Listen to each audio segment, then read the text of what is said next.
How's it going, everybody? Welcome to Filk Quest tonight. I'm your host, as usual, Frank Filk Ferret Parker from No Budget Productions, Filk Ferret Productions. Tonight, our special guest is Tom Smith, the fastest filker. And we'll discuss that a little bit later as why he's called the fastest in the filking world. And there's Donna.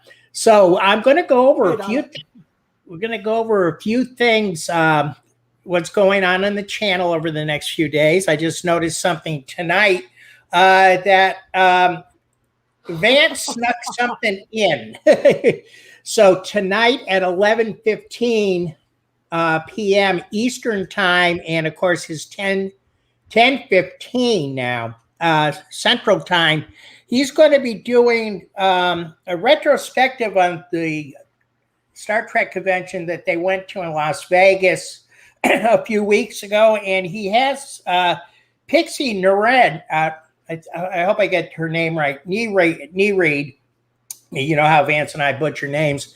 And she is in Avalon right now. She's a new member of the Avalon cast, and they'll be interviewing her. I suspect that if she's on, Josh Irwin will probably show up, so that shall be good. If I'm awake at that time of night, I might even jump in for a few seconds before I go snooze. Depends on how much the old copy worked up. Here you go. Remember, guys? The old copy kicks in. Then Friday night on Cynical, Not Critical, we have a teaser for a new film that's coming out by Nature's Hunger. Jose's crew in Atlanta, and it's court-martial of Dorothy Gale teaser. So we'll see what happens on that one. Oh yeah, that's it. Yeah, if you want to see some really interesting fan films, take a look at Nature's Hunger. It's a production that's out of the Atlanta area. Jose's a real good guy, crazy as all hell, but that's the way it goes. All right, Sunday night. Continuing on with Farragut, we have Sunday. Yes, and that's going to be at 8 o'clock Eastern time as usual. We're going to be having the first of the two animated, and this is The Needs of the Many. So that will be coming up on Sunday night. I think Vance has got a couple other special things he's going to be doing, but he hasn't included me in on those. And then next Wednesday night for Filk Quest, we are going to have the lovely Carla Ulbrich. So be looking for that too. So let's see who's in the channel. Okay, Tom, there. Donna Parker. My niece that I mentioned was up at college. Hi Anna, love you. Mwah. Anna Wood's here. If you guys like the channel, just hit the like on the channel, or if you like this, just wanted to let you know we are not monetized. We do this for fun. We make no money off this. We'll let you know how that works out. Yeah, actually, no, we've been doing it like this, and it's just a lot of the stuff we do is Larry Kirby. Yay, Larry! Is this the real Larry Kirby? It's one of those fake Larry Kirbys you would tell about. Yeah, for those who don't know, not on Facebook, Larry's account was broken into last night and locked out. So, Tom, if you get anything from Larry, be careful. He has a new account. It's not him and the TARDIS anymore. Him and the TARDIS is the one that got hacked. It's just him and the guitar right now. So, if you want the link, I posted on F for Filker and Filker. Just to let you know. And we got Claude Sailing and Alex Harwine and Helen Muriel. Hi, hugs. A lot of new people on here. Yeah. Okay. And I was going to say, since this is a dear old friend back from my Rocky Horror days, when 200 plus pounds ago, I was Rocky at our local Shadowcast. They didn't even call them Shadowcast back then. And since was our lovely Frank. And I sang at her wedding, and she and her husband are wonderful, and I haven't seen them in years, and I miss them. And then we have Shockwave, who's watching this on Second Life Rock and Roll. Oh, okay. I didn't know there's that. Hey, cool. That's nice. Wow. So we've already got a bunch of cool people here. Yeah, sure do. And yeah, and Larry's saying yes to that. Okay, well, once again, welcome. And to most of you out there, I think you know our guest tonight.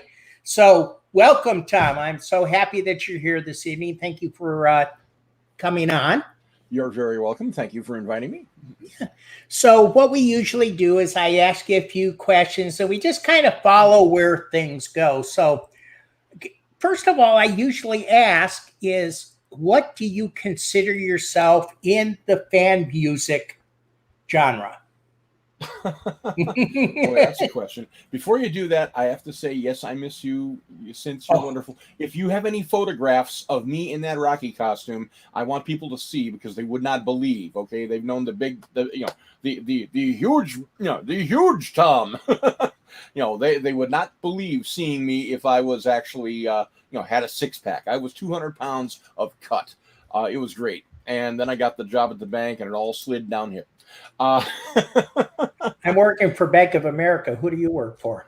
I haven't worked for any bank in many years. I was working for First of America Ann Arbor.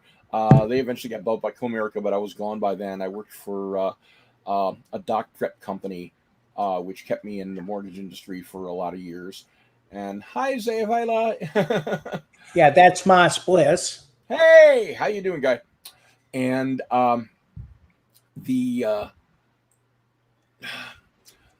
after the housing bust of 2003, 2004, they basically booted me out in the third wave of layoffs, and I kept trying to get back in the rat race.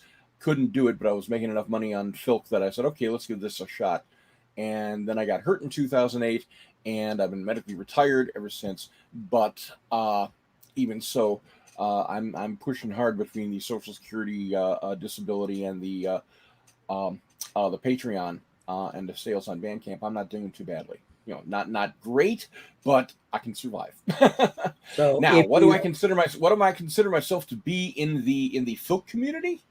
Well, I guess where this comes down is the genre has, expanded with wizard rock and nerd music and everything else. Mm-hmm.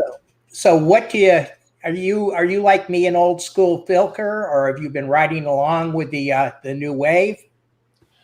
I've been surfing myself off on the side. I've been doing as many things as I can, different things, because it's just fun that way. I do not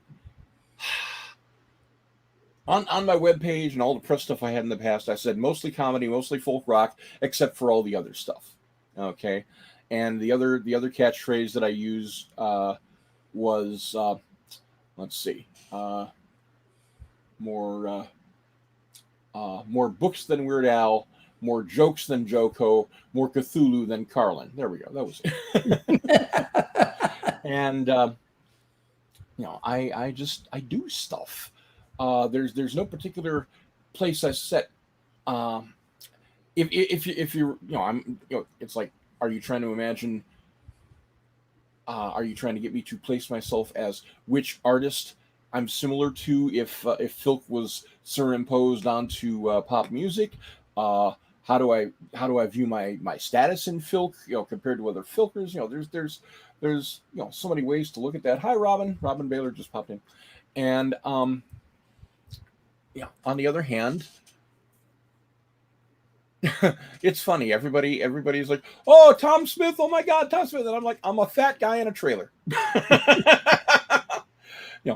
On one level, that's all I am. If I didn't come out with music, all right, a lot fewer people would know of me at all. And my concentration of very closest friends would be most of the friends that I have. As it is, I guess I'm a virus. I spread stuff throughout the community. I make music and people like to listen to it, and I'm so glad for that and flattered and all that good stuff. But I think you've given me an idea of where you fit, and I agree with you. It's the genre of Filk encompasses everything, I think, within the fan world. We're all a community. whether you play wizard rock, whatever you do. I just like to throw that out because I know some people will say, I'm not a filker. I know you're, yeah. There are several people who've been famous about that. I am dedicatedly a filker. I am happily, delightedly a filker. Have been since 1985. Really technically since 1986, but my first con that I ever sang anything at was 1985. Was it? What was the name of that? MarsCon? Something like it was a little convention in Rochester, Michigan, about 45 miles northeast of where I am here in Ypsilanti. And thank you, Robin. Thank you, Shockwave. Thank you, Sense, for the nice things to say. I appreciate it. Oh yeah, I agree with them. No, don't ever sell your music short. Well, I don't. I I work at it hard, and it means a lot to me. It means a lot to me that most of the songs that I have released are still pretty good and worthy, and I don't look back and cringe at them. There are a few things that have there's a bunch of things that for whatever reason, mostly time concerns at a concert, have dropped out of the rotation. But I go back and listen to stuff, and I'm like, that wasn't bad. That was good. Okay, that was fine. Yeah, that's. I'm lucky in that regard, I think. And where I see myself in the status of Filk,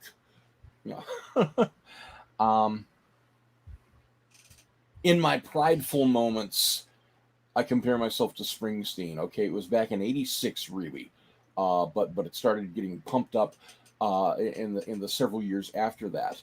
That I and Barry and Sally Childs Hilton really started bringing in rock and roll and paying more attention to the audience. Okay, everybody in Filk was a community. Hey, Steve. Hi, Steve Atwell. Yeah. Yeah. Hey, Korath.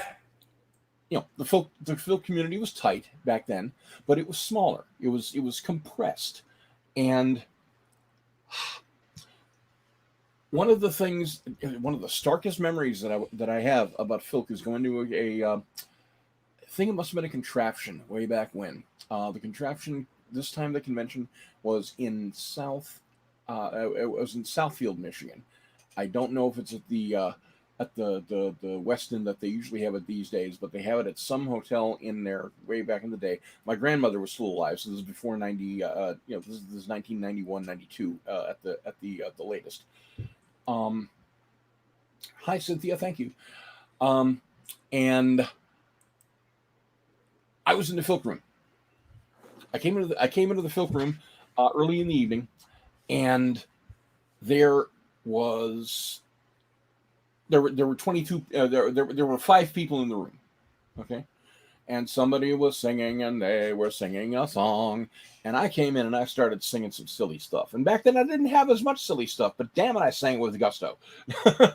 I broke out the Tom Lehrer, I broke out the Weird Al, I broke out all the stuff, whatever stuff in mind I had. By the time I left, I had to leave that room for a while to make sure that my grandmother got home, because she'd actually come with me to the con. And there were 22 people in there. I took my grandmother home. She lived in Detroit by Southfield Freeway and Joy Road, and got back to the con less than 45 minutes, and it was back down to 5 people. And I started singing again, and with 20 minutes, it was back up to 22 people. It's like, I'm doing something right. What are they doing wrong, and how do I avoid it?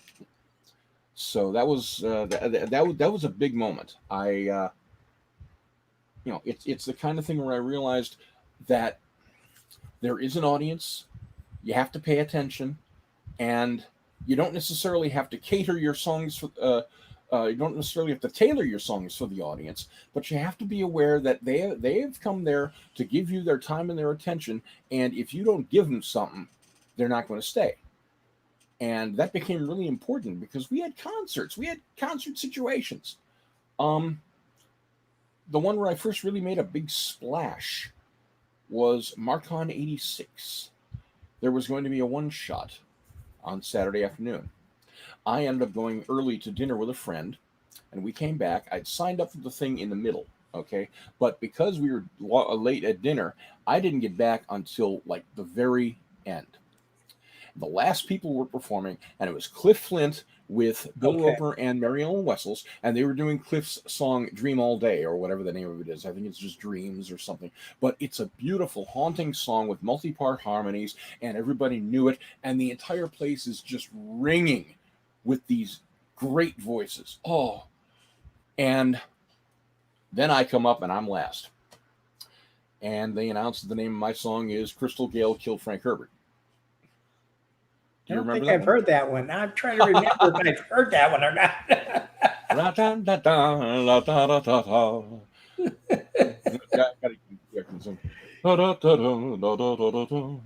The spice melange, it's so cinnamon sweet. I put it on most everything I eat. Yep, it's addictive too. And don't it make my brown eyes blue? Exactly. I remember now. Yep. And just before I hit that line, more than half the audience went, and I was hooked. That was so great. It's always good when you have that moment where you know where it came in. So what is your background in music? When did you start writing and when you got Shevlin, my boy, I've got a long tale for a winter's night. My mom was a nightclub singer. Did the local nightclub field in Detroit area. My dad was a dancer, although he ended up giving that up and worked on other things. I met celebrities. I had 3 drum lessons from Buddy freaking Rich come to our house. Okay. Wow. I was a little kid and they didn't take. I got accordion lessons from my dad who played accordion. Didn't take. I got piano lessons. I got organ lessons. I got tap dancing lessons. None of it took. There were a bunch of albums upstairs that my grandmother had that she'd gotten out of the way. You know, some of them were Rusty Warren, and I actually never listened to those. I really didn't, because they had the soundtrack up there for Mary Poppins, which I had seen twice, first run, when I was a 4-year-old kid. A bunch of Broadway shows, some classical, and I ended up wanted to get laid. I was in with a Rocky Horror group come out of East Lansing. They came down to Ann Arbor in the mid 80s, and they were a lot of fun.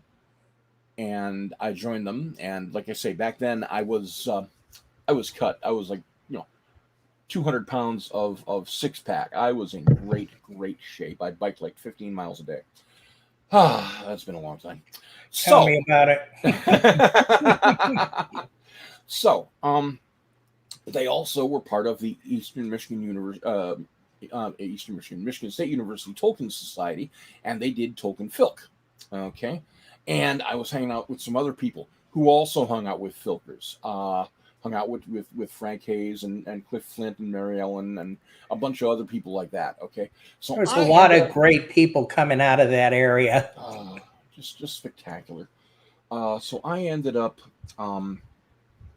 getting a cheapo guitar from a local consignment store, getting a couple of Mel Bay books. I had a little bit of lessons from a friend on finger picking, and unfortunately, finger picking didn't take, but the chording and strumming that took. So I was good.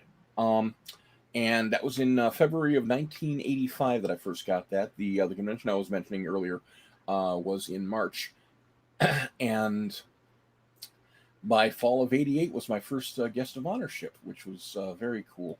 What the heck's the literary context down in Columbus that's kind of gone defunct, but that was, and that was a great moment because their literary guest was Larry Niven. And I had heard that Larry Niven had heard my song Superman Sex Like Boogie, which is based on his essay, Man of Steel, Woman of Kleenex. And Friday afternoon, I come up to him, I see him in the hallway, and I go, excuse me, Mr. Niven, my name is Tom Smith, and I'm the guy who wrote the Superman Sex Like Boogie. And he started singing it to me. Oh, baby. I've been in one Filk circle that he's attended, and it was just like, Yeah, I've been in a few that he was at. We were both guests at a Filk Con in 1994, and he came down to the Filk. But the problem was it was past pick or play Bardic going around, and it was huge. So you'd get a turn like every 3 hours, Yep. and every time it's like, okay, it's my turn. Now I'll start looking through my stuff. It's like, no, no, be ready. And so Larry left after 2 hours. I left after another half hour. It was, but that was another good one because he also sang Superman Sex Life Boogie with me at my concert, which was awesome. That he is. He's a great fellow. He's a great guy, and I love him dearly, and just hope he's with us for a lot more years because he's getting up there. Well, anyways, so what was the original question? Was how I got into music. That basically is how I got into music. That's all of it. I remember one particular OVFF that I was at a few years ago, many years ago.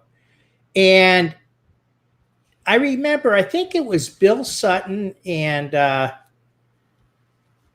Mr. Roper. Didn't they present you with a guitar?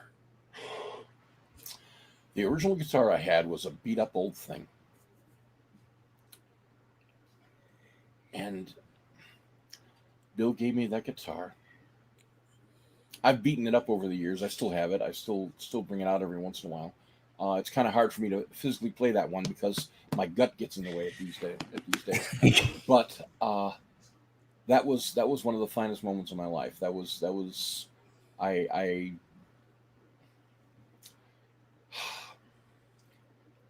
I love Bill and Bill so much. They have been such good friends. And I love everybody in the community because they have been such good family. And it was just so touching. It stunned and staggered me. Thinking about it now, I was still like, what do you mean? What do you mean it's mine? Are you surprised that I asked that question? I was there. That's why. I'm not necessarily surprised, and I can be surprised by most of what you ask, I'm sure, but it's a memory that I haven't had on the burner for a while, but going back to it, it's like that moment was amazing. And I just now if I need to, I can go out and get myself a guitar. It won't necessarily be a great guitar, but it will be a functional guitar. The gift of that guitar to improve my musical tone and musical work was one of the best things that anybody's ever done for me. So now you grew up in the Michigan area, correct? I grew up in Detroit. Good try. So now, were you a Dorsey regular, or was that in Dixon, Gordy Dixon's group? I was not associated with them at all. Okay. I was a kid in an area across the street from Herman Gardens, a famous black project. Okay.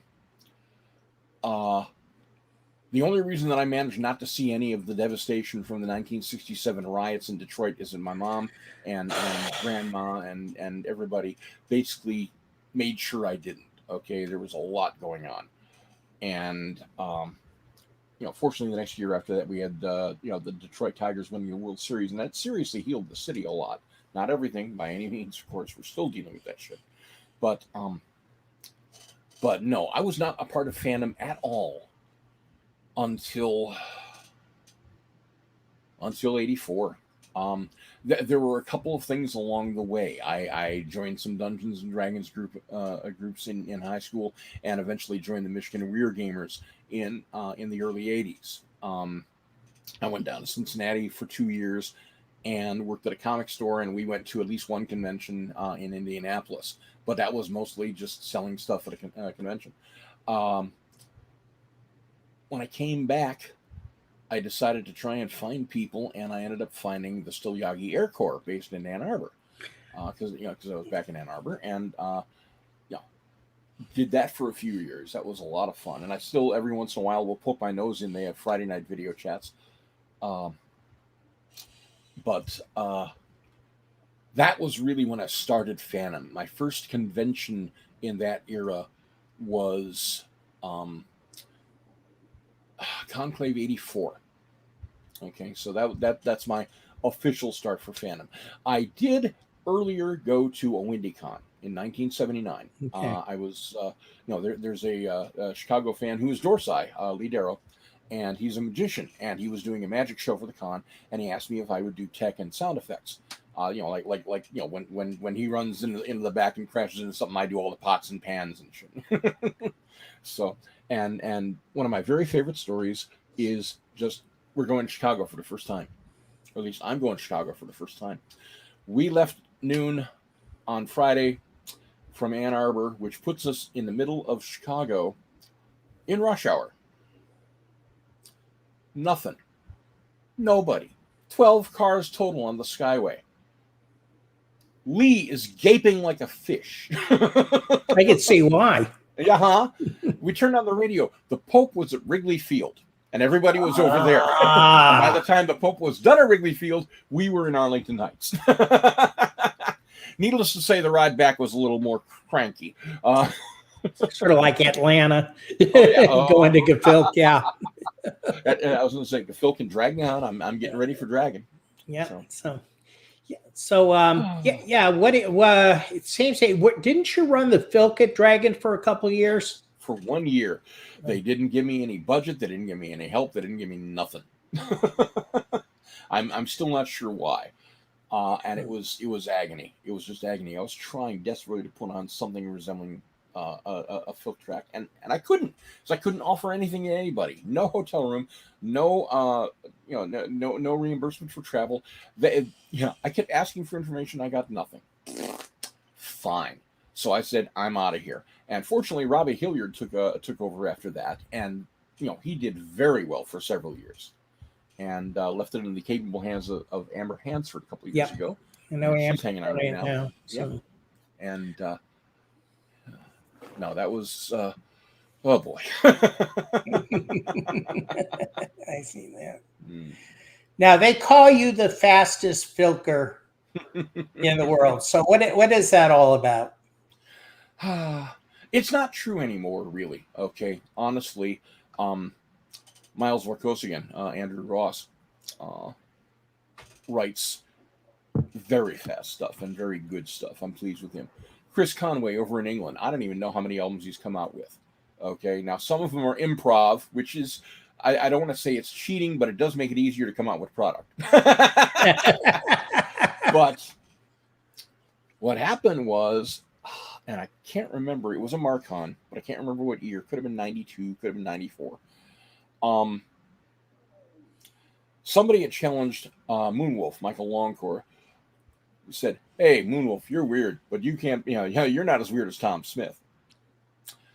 So he took that as a challenge and wrote a song called Rhinotelexomania.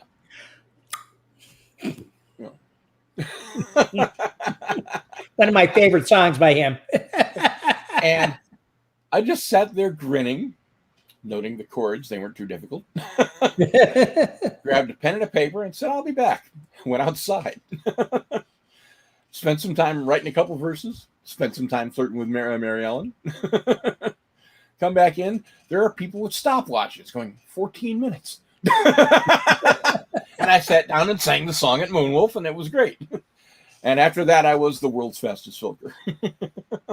I have done at OVFF 94. I should really put that track up. I got to find out who's got the rights or see what's going on with that. In 94, they came out with, at the OVFF contest, songwriting contest, was the best song Tom Smith never wrote. I sat there and I listened to every one of them, and I filked them as we went. I heard about that. And then after the whole thing, I went up and sang all my parodies. Well, you did that to us at a Filk once. I think I was on the Whose Filk Is This? Yeah. And then we got together with ours, and then you came out and filked everybody's that we put you together. had 8 keywords, and I took all of them and stuck them into the song. Yeah, exactly. I remember that. Yeah, I remember that. That was fun. That was fun. So you want to try a quick one? What do you got? Okay. A couple people online. Give me 2 words and a musical style. Okay. Come on, we need 2 words and a musical style. You can supply just one. Just supply 1 word or a musical style, and we're good. I remember that. Wait a minute. That's 3 words, Larry. Okay, romance. Romance. Okay. Who's got another word?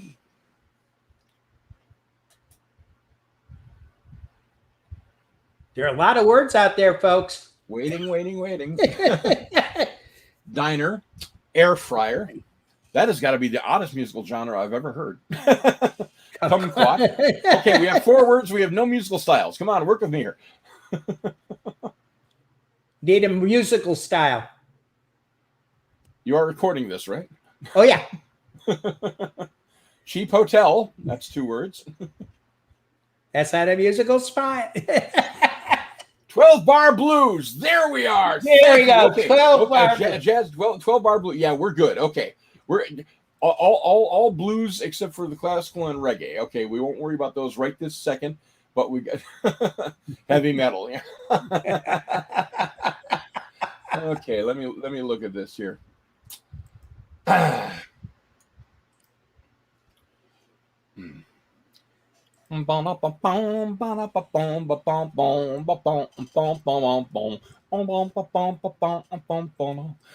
was a cheap little diner in a cheap hotel. The food wasn't great. It really wasn't great. Get the smell. They used an air fryer because the stove didn't work so well. But the lady who ran the diner, well, she was in love. And she wanted to impress her sweetheart. And so she asked for inspiration from above. And she took a kumquat, put that sucker in the stove. Stove doesn't rhyme. Now we're going to have some kumquats in the air fryer now. She only used a little touch of oil and a big slab of cow. And the moral of the story is you don't combine those two no way, no how. And now it ends our romance. The air fryer diner blues. I just realized I didn't do a 12-bar. I use what I use.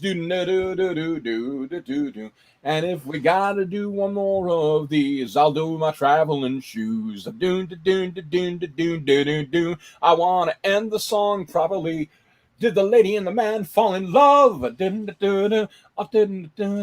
Well, we hope she got some inspiration. If not from, if from below, if not from above. Now I'll tell you one thing, people. When push comes to shove, don't try doing a quick blues while you're doing kumquats in the air fryer. Because there's one thing that you'll have to deal with, the chance of a fire. And now my story's ended. Have a good evening, Squire.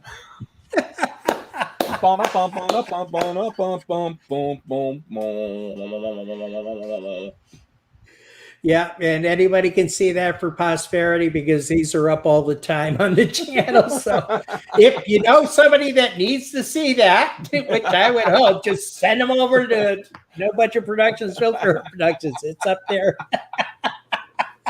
Thank you, Todd. That was great. That was great. You're welcome. That was fun. Cynthia, you ain't wrong. Wash hands. He probably will. Well, I was gonna say it'll have to be the next album. The one I'm working on right now, it's not gonna be there. That's fine. Oh, that's great. Anyway, So, have you participated over the last year? Is another one of my pet questions. Over the last year, with the COVID year and a half, been a lot of online filks and stuff like that, or a lot of online music. What do you think of how that has it enhanced the community? Is it just we're back no, at convention? I think it's been a very good thing. Okay, number one, it's kept us all in more contact than merely going back and forth. I'm okay. How are you? I'm okay. No. We've been performing. We've been listening. We've been having a good time. Okay. We've been seeing our friends physically. We all miss the hugs. Okay. But being able to see that someone is okay, at least okay enough to perform or hang out or whatever, that means a lot. That's just, our the entire basis of the Filk community is the community part. And not being able to get together with everybody for a year and a half has been agony. I went to In Conjunction this past 4th of July weekend, and it's like I can see people, I can hug people. Oh my God! I know. It was amazing. Yeah, I did several concerts for conventions last year and a few this year, and did an online concert for my Patreon people. I want to do another one of those real soon. It's just I've been ended up being so busy because I physically can't do a lot. Okay, without getting into many of the details, the easiest way to say it is that and on top of everything else, my bladder says, "Okay, get to the bathroom." Gotcha. And I have to leave. Okay, I have to go away from my stuff and leave it for however long it takes to go to the bathroom, and that's just exhausting. So I only get like a couple hours in front of the music computer every day so far, working on that. But there was a point I was getting toward, and it was on making. It's like I've been making music, I've been having fun, but it has been. I haven't done as much as I want, so I'm working on it. And what was your original question on this? Well, just basically, I wanted to know your feelings about the online concert. Do you think? The online. I was making another point, spinning off from that. The online thing is great. Blind Lemon Chiffon deserves all the credit in the world for coming up with the Festival of the Living Rooms. I know. Carla Ulbrich does something every week, which is awesome. Mark Gunn is doing stuff all the time, which is awesome. Eric Coleman and Lizzie Crow are doing things all the time. This is awesome. We just had Funk Fest, and that was all online. That was awesome. There's just so many people who are doing it. They're streaming concerts every damn where, and it's a good thing. It keeps us in contact, and it keeps us from going crazy. Okay, because the one thing about music more than anything else in the world is like if you ain't got an audience, why? Yeah, a lot of people don't understand that we like to have an audience with us. Mm-hmm. I mean, we can play to each other all the time, but we like to, show other people and see them smile and stuff like that. So that's a good thing. Do you see this as becoming really part of us now, is doing this more and more online, or you think it's going to die as time goes on? No, I think it's going to expand because there's going to be more conventions that stream concerts as well. And that's a big deal. The technology is only really starting to get a handle on the concept of doing this stuff. Okay. But it's gotten a handle on it so far to the point that, for instance, you, wherever you are, can't remember. North Carolina. Yeah. You in North Carolina can interview me in Michigan, Ypsilanti, and we couldn't do this. You got people from all over the country who are also going here and tuning in on this. It's like this technology was not really available for people at all 10 years ago, and only barely 5 years ago. Okay, now everybody does it. and the bandwidth is so much better than what we had even 5 years ago. That makes it even better. We were doing I don't know if it was, I think it was for Continual. We had an open filk for that. And our bass player lives in Virginia. And you know how it used to be when you're trying to synchronize between two locations? It actually came out pretty well because we had, better upload speed at that time, where 5 years ago wouldn't even have tried it. I just switched off a few months ago. I found out about Internet Essentials from Comcast. Okay, my speed from AT&T was at best DSL 18 megabits per second, and that was an upgrade from earlier because they have not put fiber or cable of any type in this neighborhood. So I said, screw it. I know I can go to Comcast, and I found, oh, look, it's $10 a month because I fit the government criteria for it. And so now I'm doing 50 to 60 megabits per second, and I'm doing it, for $10 a month rather than 50. So. Yeah, that certainly is a savings. Yeah, I mean, that's one of the things. Once fiber gets, all over the place. I know people have fiber. I don't have it yet, but they say it screams, and that's going to just increase the, the ability to stream larger groups and things like that. I was ready to pay up to $90 a month, which was my combined AT&T and phone and internet bill, to get Comcast at like 400 megabits. But paying $10 for 50 megabits is working out just great. Yeah, it's good. So did you have any songs that you wanted to do by any chance? I'm going crazy trying to get a bunch of stuff ready. I am in the process of assembling the newest album, and I'm hoping to have that done tomorrow so I can upload it to Kanaki, which is one of the fast online CD burners and distributors, and they'll send it to Dragon Con so I can pick it up there and have it for sale at my concerts. Let me see what I got on that album that you might want to hear. Let's see. There's a couple. Okay, don't mind me. I'm going to there we are. I want to get to my music pick. La la la la la. That sucks when it's 200 yards from you and you can't get it. No, just where did it go? Where did it go? There we go. This is just a simple little thing. I actually wrote part of it years ago, and then found it and said, I got to fill in the rest of the song. So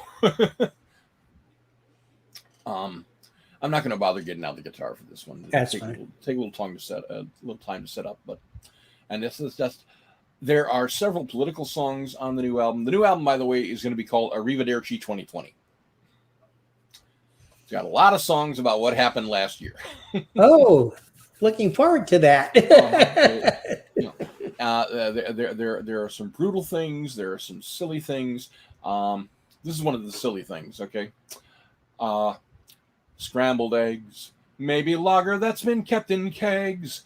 I guess that's the question that it begs. What have I got that goes with eggs? Marmalade on the English muffin I just made, and I'll wash it down with Gatorade. Eggs scrambled, not shirred or souffled. White cheese had too low and a toe, it just looked gray. I shred something strong, now I long for curds and whey. Scrambled eggs, and the coffee's down to bitter dregs. Without caffeine, I can't feel my legs. I'll just make do with scrambled eggs. I'd like Benedict nicely poached with hollandaise, but I don't know the trick, got it wrong, it smelled for days. I can't cook eggs. All attempts are like Egyptian plagues. Future efforts I hereby renege. Oh, IHOP, please make scrambled eggs.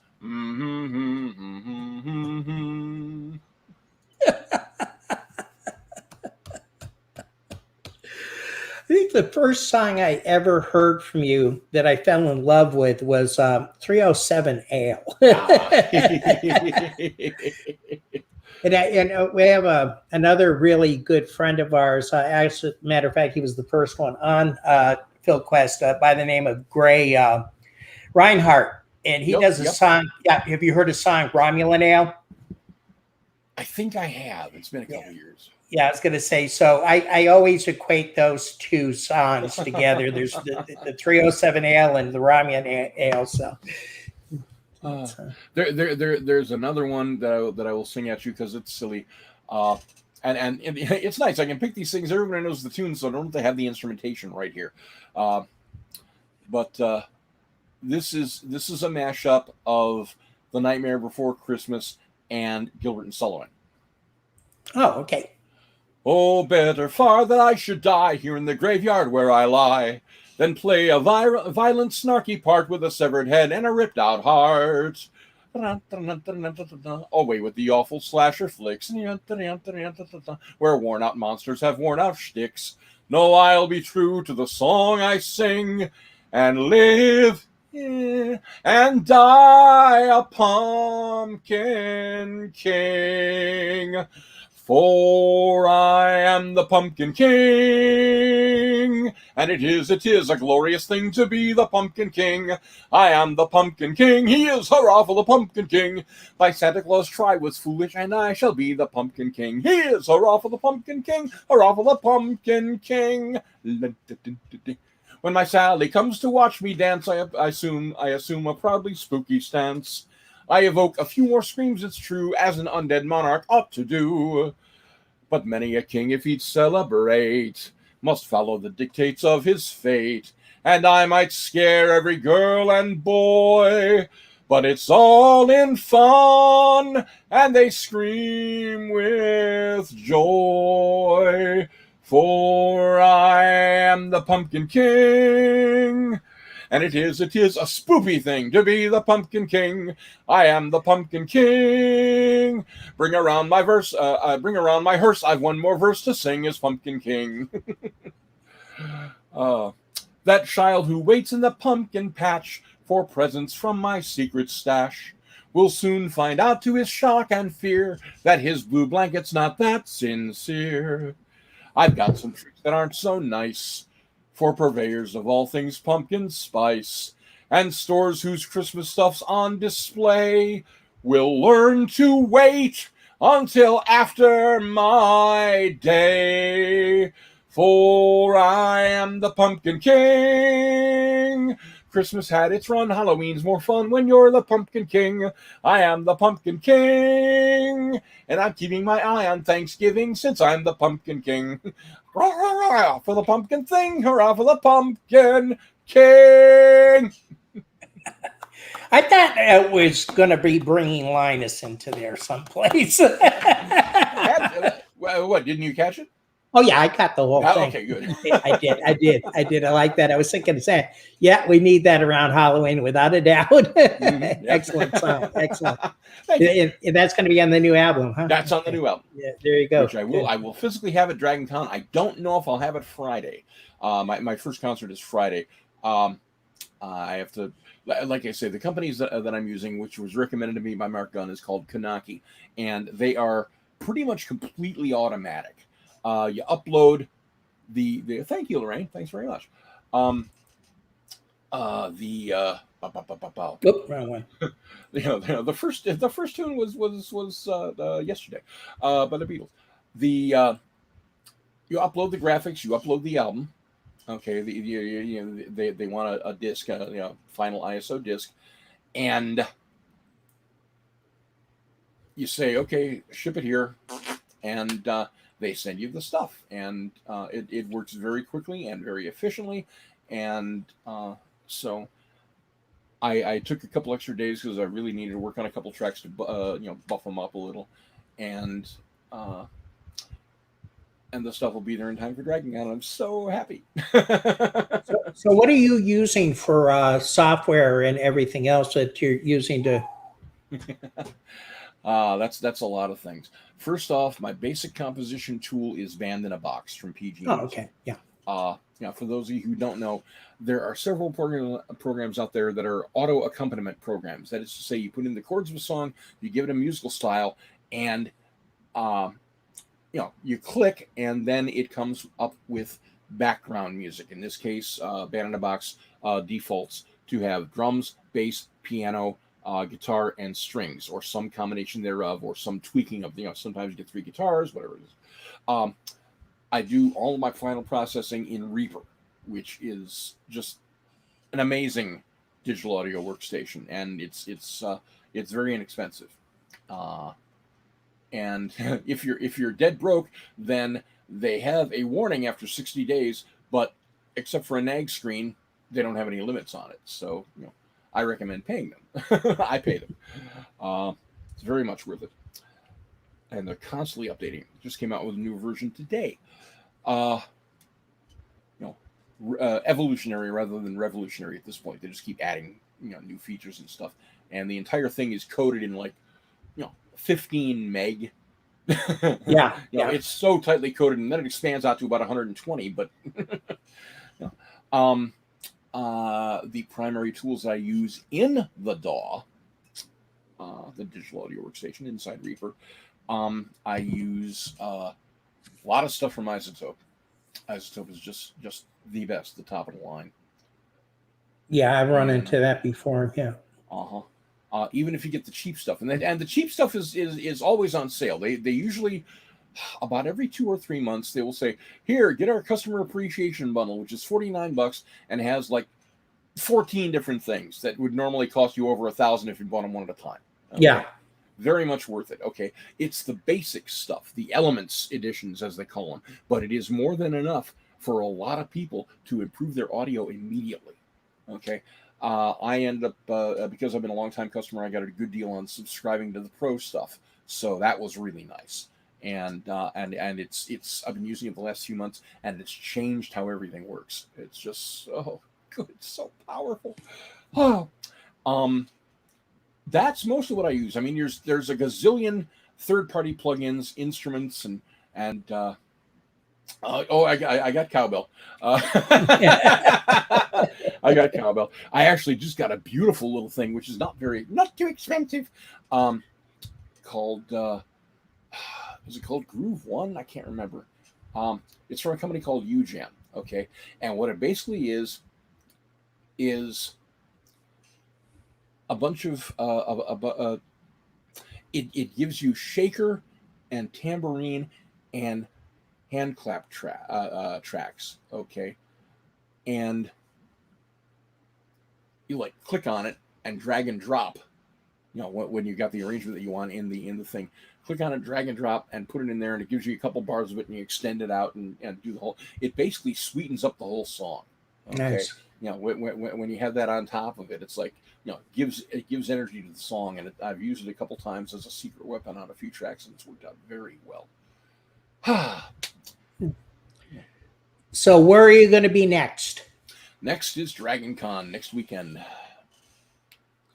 I am going to be performing at least Friday and Sunday.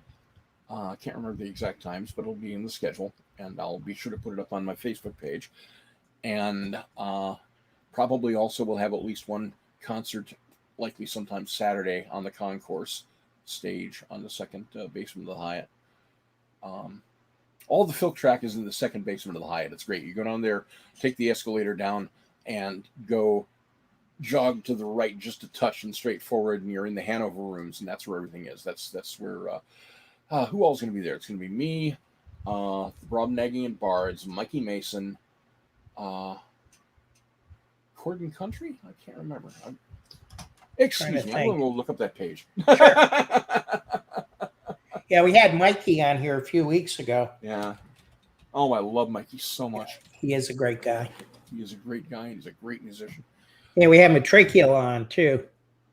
And I'm sure that she's going to be there, although she's not scheduled for anything that I can see. But I don't know if she is. I don't know if she had said that. Because I know she hadn't gone to any. Wait a minute. No, she did. Where did she go? She was at.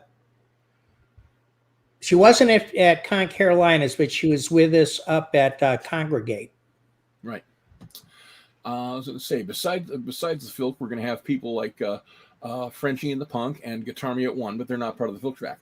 Hawthorne and Holly is part of the Filk track. Hyperspace. There's somebody called Jess O'Lantern. Oh, that'll be fun.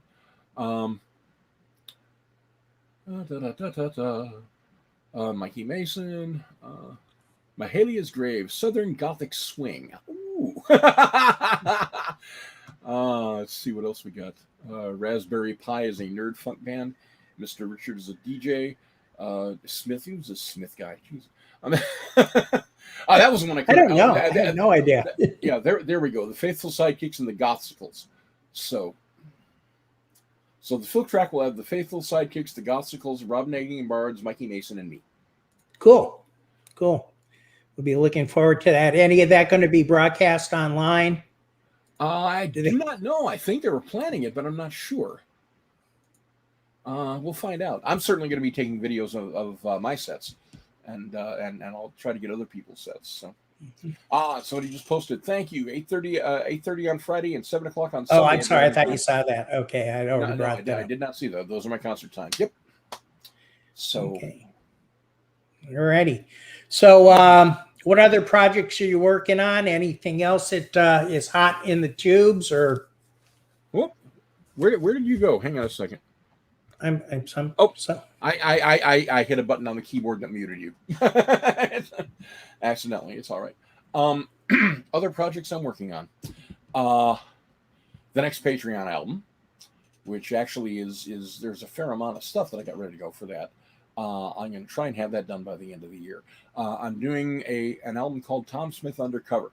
I decided that I can just do some damn cover songs. People do cover songs on YouTube all the time. People do them on Instagram all the time. It's like, there's a bunch of things that I've always wanted to cover that I've been singing along with since I was a kid. I'm going to do some of them. So that's been working out well. Eventually, I am going to get back to some of the long lost projects that I haven't been able to do anything with for years, just as I'm trying to make a living and haven't had the time to sit down and apply myself. The fantasy musical Skull Rose and Tourmaline, the sequel to Last Hero on Earth, the remix and remaster of Last Hero on Earth, if I can find the damn discs, because I had them around here a few months ago and they went away. If I ever find the cassette tapes that were the original songs from Plugged, I still have the Tascam unit that we used to do that, and I want to remaster Plugged. The H.P. Lovecraft, Herbert West animated musical that Randy Mulholland from Something Positive recommended many years ago, and I loved it. And there's always stuff. There's always stuff. That's the best part, is that I'm not going to run out of things to do for years. That's a good thing. So where can people find you if they haven't already found you? If people haven't already found you, then how are you watching this? I don't know. Yes. Those who said no in the back room, how did you know what I said? my main site, TomSmithOnline.com, is currently a placeholder. I have to fix that up. It does have links to the other sites, but the three major sites where you can find me are tomsmith.bandcamp.com. That's where you can find all the music. Patreon.com/FilkerTom. That's where you can join up at my, look at the comments under the video. Yay. That'll make it easy. That's where you can sign up and get the newest stuff every month. I usually end up dumping it near the end of the month or on the last night of the month, because that's the way Patreon does the schedule. Okay. I put out songs and don't charge people until the songs are released, because otherwise I would feel very bad about just asking people, here, support me. I'm good. But that means that the song has to be done, and they do their timing based on the calendar end of the month. So midnight Eastern, as far as I know, is my deadline. I have to have something up and released. Thank you, Frank. But I don't think I've got your Patreon on here. That wasn't it. Yeah, patreon.com/FilkerTom. And the other one is facebook.com/FilkerTom, which is my personal page. I have several other pages there. I have my official music page, but I don't do as much for that as I probably should. I have a political page. I have a social page for following the news and keeping the arguments off my main page. I have a few different groups that I deal with, stuff like that. But if you just want to, I try to post every day and get a couple things and say happy birthday to whoever Facebook deems appropriate to send me the birthdays of. You're the one that had me start when I had my birthday doing the same thing you do. Could you guys just all put it in this post instead of all sporadically all over the place? Exactly. I am honored and humbled to have a whole lot of people who want to wish me well, and especially on my birthday. That's really great. And I end up saying, okay, here's a thread. Put it in a thread. Otherwise, I'll be answering these messages all day for the rest of my life until my next birthday. And I end up getting about 100 of them anyway, and it's fine. It touches my heart. It's great. Like I say, on one level, I am a fat guy in a trailer. Okay, I wish I could do something about the fat. I'm not having much success in that. A lot of the rest of my life, I think I got right. Okay, I may not be making anywhere near as much money as I could.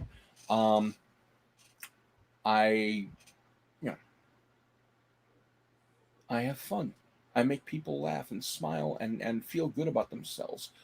I try to encourage people on my Facebook page. I try to let them know that they're not alone, and we all have problems and we're all together.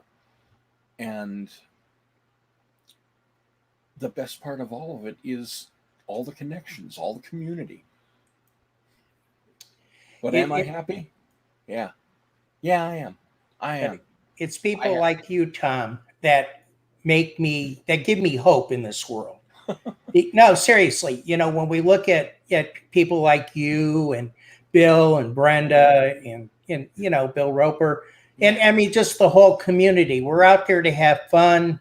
We're out there because we are a community. We love each other. I mean, exactly. It's just a fantastic thing, and I really feel honored that that I've met you in person once or twice, and and we've sung in circles. Well, we'll have to do something about that. Yeah.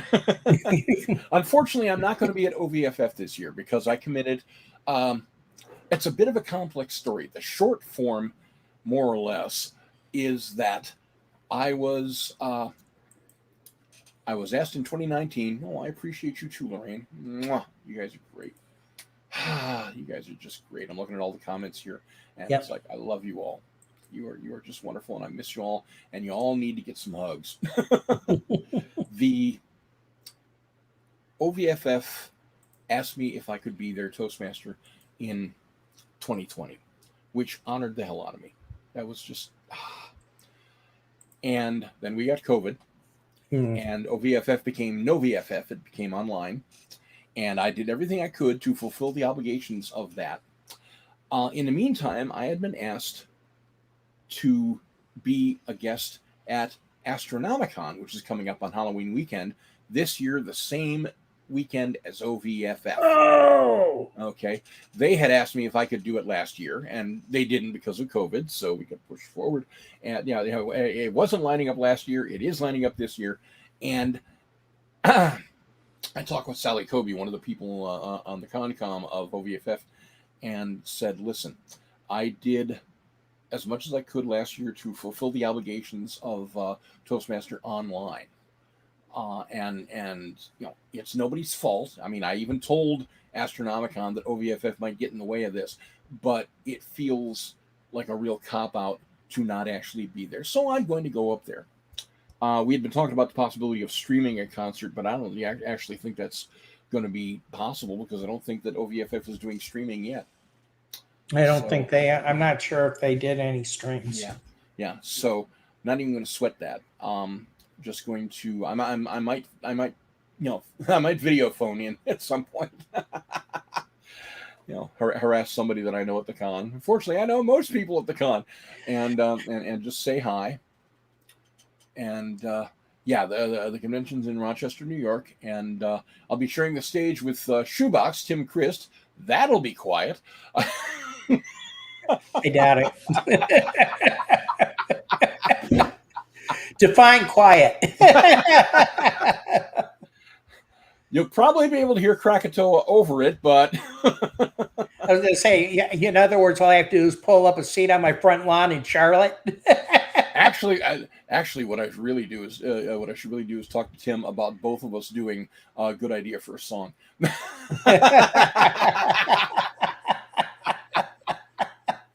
And I'll be right there when he's doing, the reason, the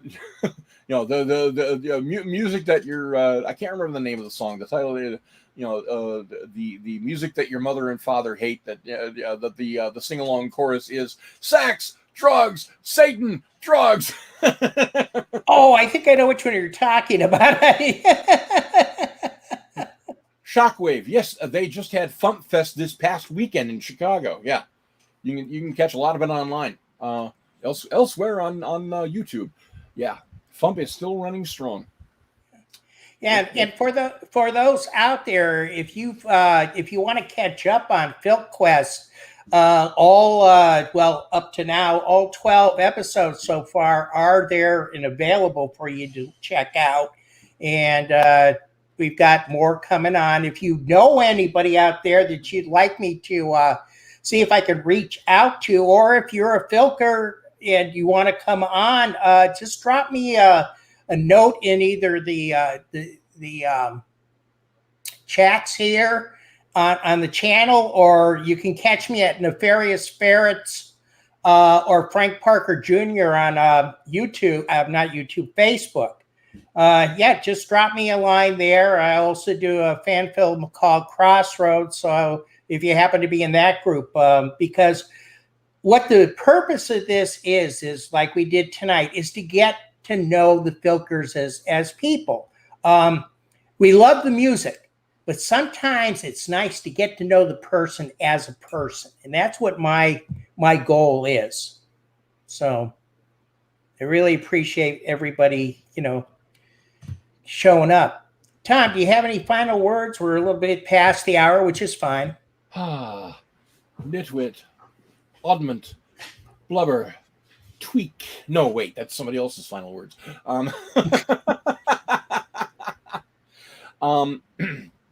Just to everybody who's here, thank you very much. If I know you, I love you and I miss you. If I don't know you, I'd like to know you. Find me at a convention and have a hug.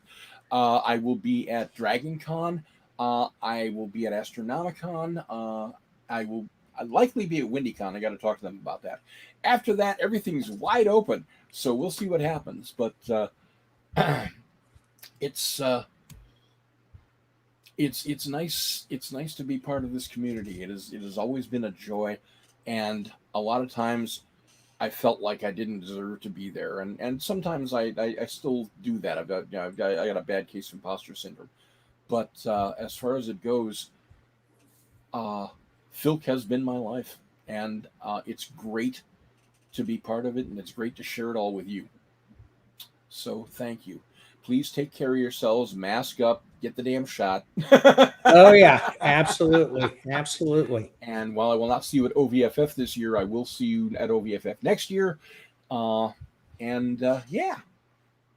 Just hugs and love to all. Okay. Well, thank you, Tom. It's really been a pleasure having you on. You're welcome back anytime you'd like. We can set up a time anytime. October 17th, 3:30 a.m. Be there. Sounds, I'm just ornery enough to do that. and I'm just insomniac enough to do it. Okay, well, it's been great, Tom. I do appreciate it.